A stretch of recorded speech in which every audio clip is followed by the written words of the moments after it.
നമുക്ക് മധ്യ കേരളത്തിൽ എന്താണ് അവസ്ഥ എന്ന് കൂടി നോക്കാം. നിധിൻ സേവരാണ് ചേരുന്നത്. Nidhin, good morning. എന്താണ് അവസ്ഥ? മധ്യ കേരളത്തിലും അതിശക്തമായ മഴയാണോ? എവിടെയെങ്കിലും ഏതെങ്കിലും സ്ഥലങ്ങളിലൊക്കെ ഈ മണ്ണിടിച്ചിലിന്റെയും ഉരുൾപൊട്ടിയതിന്റെയും ഗതാഗതം തടസ്സപ്പെട്ടതിന്റെയും ഒക്കെ വാർത്തകൾ വരുന്നുണ്ടോ രാവിലെ?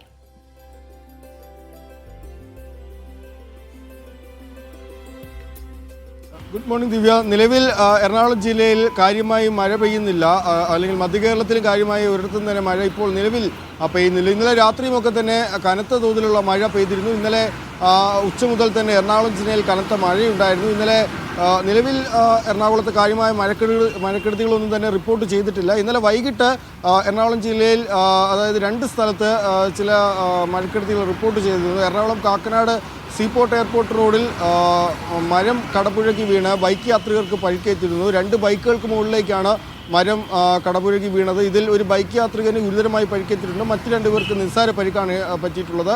പ്രധാന പാതയായതിനാൽ തന്നെ ഇവിടെ മരം കടപുഴകി വീണതോടെ വലിയ തോതിലുള്ള ഗതാഗത കുരുക്ക് രൂക്ഷമായിരുന്നു. പ്രത്യേകിച്ച് കളമശ്ശേരിയിൽ നിന്നും കാക്കനാടേക്ക് പോകുന്ന പ്രധാന പാതയാണ് സീപോർട്ട് എയർപോർട്ട് റോഡ്. അപ്പോൾ അവിടെ മരം വീണപ്പോൾ വലിയ തോതിലുള്ള ഗതാഗത തടസ്സമുണ്ടായിരുന്നു.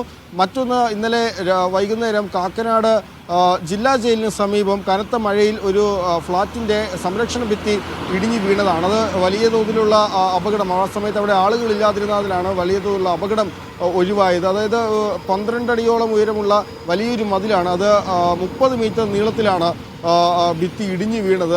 അവിടെ ഉണ്ടായിരുന്ന 2 കാറിൻ്റെ മുകളിലേക്കാണ് ഈ ഭിത്തി ഇടിഞ്ഞു വീഴുന്നത്. അത് കാറിൻ്റെ ബോണറ്റടക്കം തകരുന്ന ഒരു സാഹചര്യമുണ്ടായി. ഒപ്പം തന്നെ ഈ അതേ ഭാഗത്ത് തന്നെ ഈ മെട്രോ പില്ലറിൻ്റെ അടക്കം പണി നടക്കുന്നുണ്ട്. അതുകൊണ്ട് ഈ മെട്രോ പില്ലറിൻ്റെ പണി ഇന്നലെ തൽക്കാലം നിർത്തിവെച്ചിരുന്നു. അവിടെ മണ്ണിടിയാനുള്ള സാധ്യത മുന്നിൽ കണ്ടുകൊണ്ടാണ് ഇത്തരത്തിൽ പണി നിർത്തിവെച്ചിട്ടുള്ളത്. ഏതായാലും നിലവിൽ വലിയ തോതിലുള്ള മഴ കാര്യമായി ഒരിടത്തും തന്നെ പെയ്യുന്നില്ല. മലയോര മേഖലയിലും മറ്റും ജാഗ്രതാ നിർദ്ദേശം നൽകിയിട്ടുണ്ട്. ഇടുക്കിയിലും ജാഗ്രതാ നിർദ്ദേശം നൽകിയിട്ടുണ്ട്. അനാവശ്യ യാത്രകൾ ഒഴിവാക്കണമെന്നും മറ്റും ജില്ലാ കളക്ടർ പറഞ്ഞിട്ടുണ്ട്. ഏതായാലും നിലവിൽ എറണാകുളം ജില്ലയിൽ കാര്യമായ മഴ പെയ്യുന്നില്ല. പക്ഷേ കനത്ത മഴ പെയ്യുമെന്ന് തന്നെയാണ് പ്രതീക്ഷിക്കപ്പെടുന്നത്. രാവിലെ ഇന്നലെ രാത്രിയുമൊക്കെ തന്നെ വലിയ തോതിൽ മഴയുണ്ടായിരുന്നു. നിലവിൽ മഴ വിട്ടു നിൽക്കുന്നുണ്ടെങ്കിലും മഴ പെയ്യാനുള്ള സാധ്യതയുണ്ട്. ജിൽസി.